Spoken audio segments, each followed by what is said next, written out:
All right, so today we're going to continue with tax tip, discount, and markup. We are going to be adding a couple of extra steps. So Bryson purchased 3 items that were $2 each. The sales tax is 6.5%. How much was Bryson's total bill, including sales tax?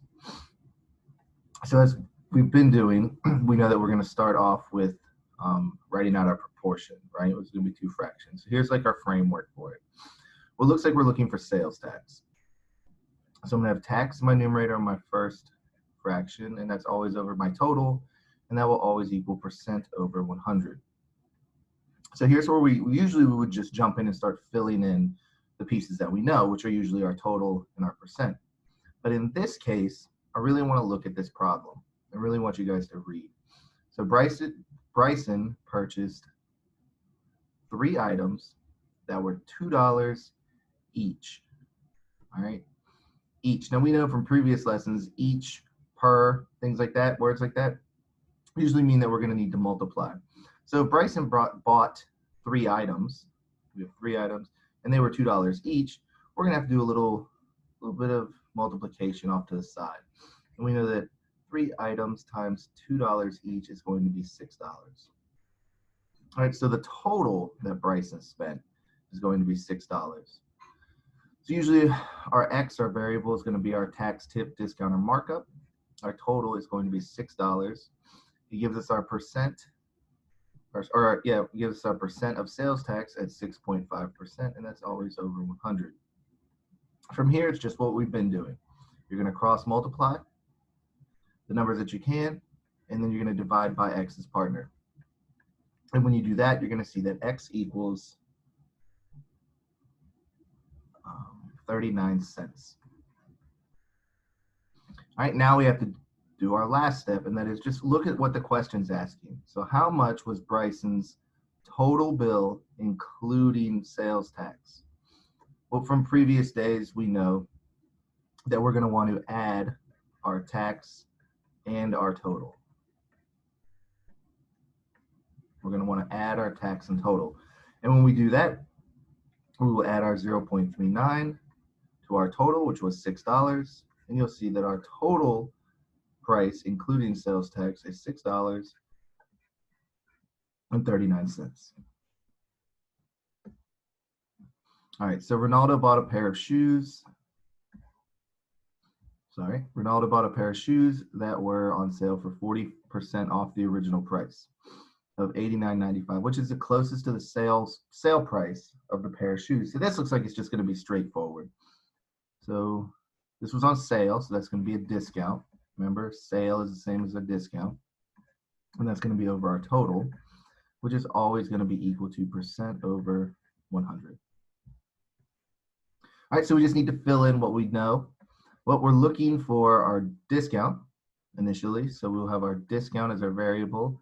Our total was $89.95, and our percent was 40 over 100. But when you cross multiply the numbers that you can and then divide by X's partner, you'll see that our discount, or X, is going to be $35.98. So let's go ahead and read this question real quick. Which is the closest to the sale price of the pair of shoes? Real quick, I would just like to note that when you guys are taking a test on this, or a SOL or exit ticket, you'll see that it gives us this 35.98, right? Remember, that's just our discount. What we want to know is what the sale price is. So what we're going to have to do is take our total, which is 89.94, and subtract our discount from it. And what that's going to give us is $53.97. Again, if you're looking at a multiple choice question, usually they will give you both what the discount is and your sale price, just to kind of try and confuse you to make sure that you're reading the question. Right, so make sure that you are reading the questions. All right, Johnny buys, sorry about that.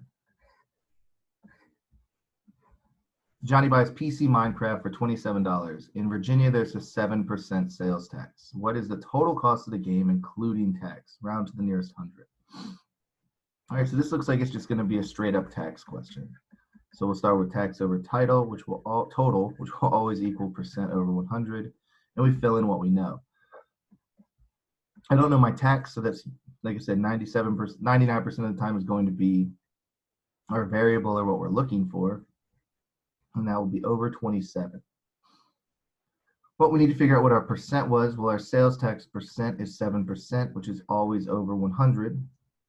And as usual, if we cross multiply and then divide by X's partner, you'll see that X is going to equal $1.89, $1.89.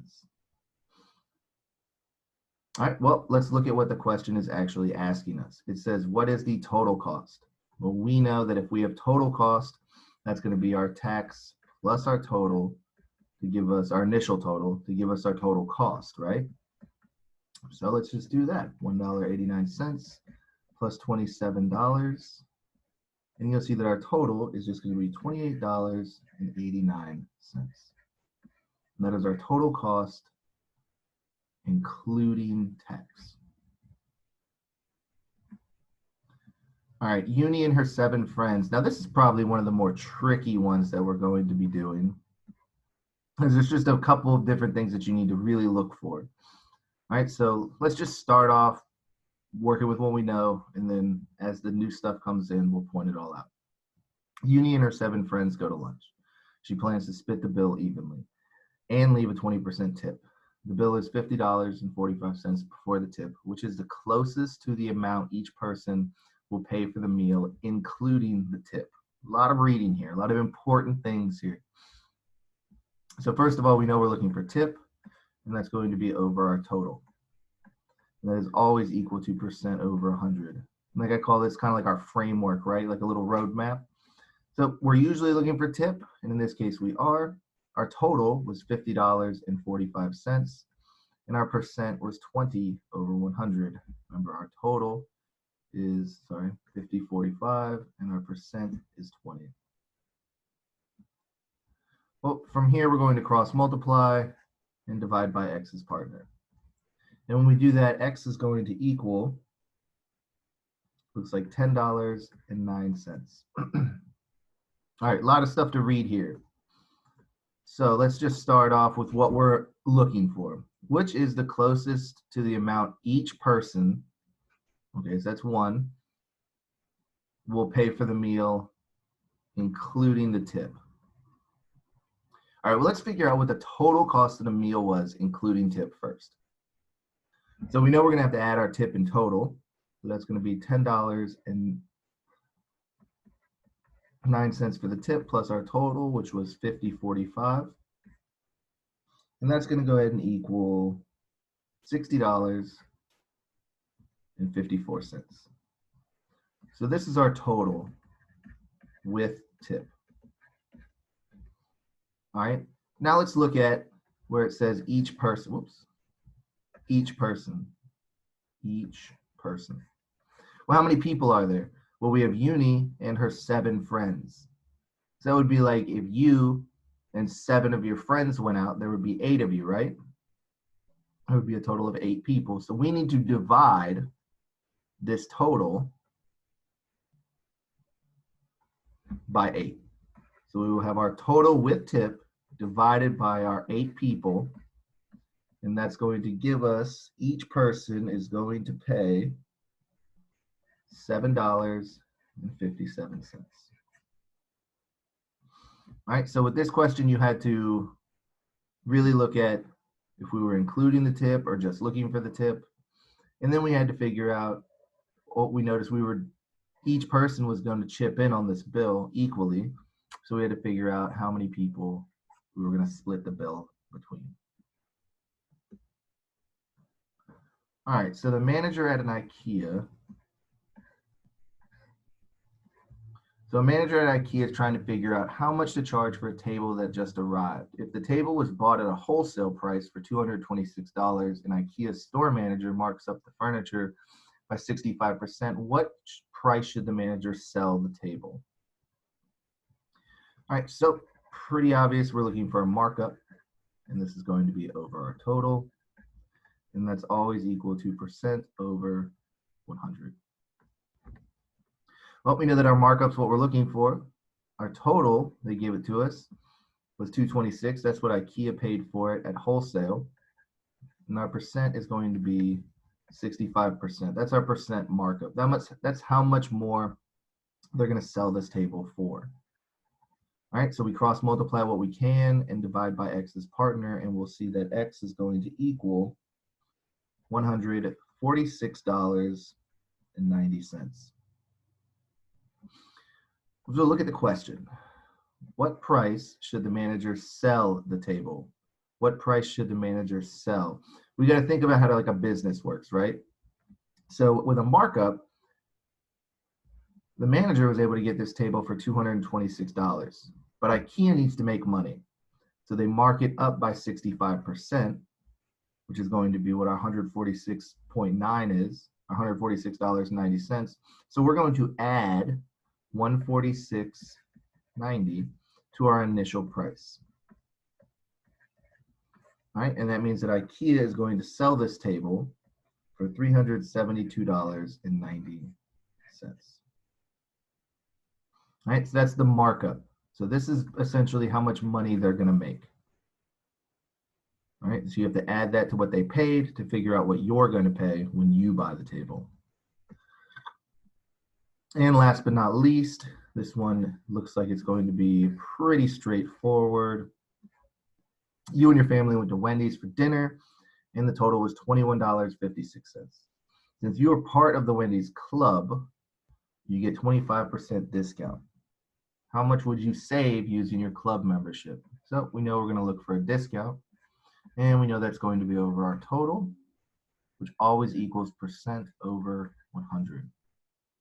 So let's fill in what we know. Well, we know discount's going to be our variable. Our total is $21.56. Our percent's going to be 25% over 100. And when we cross multiply what we can and divide by X's partner, we'll see that X is going to equal $5.39. That's what you're saving, is $5.39. Well, let's see if we have to do anything else. So how much would you save? How much would you save using your club membership? And it looks like this is what we're going to save. So we do not have to do any extra work on the last problem. So that's pretty much it for tax, tip, discount, and markup. If you have any questions, ask your teacher. Other than that, have a great rest of the day.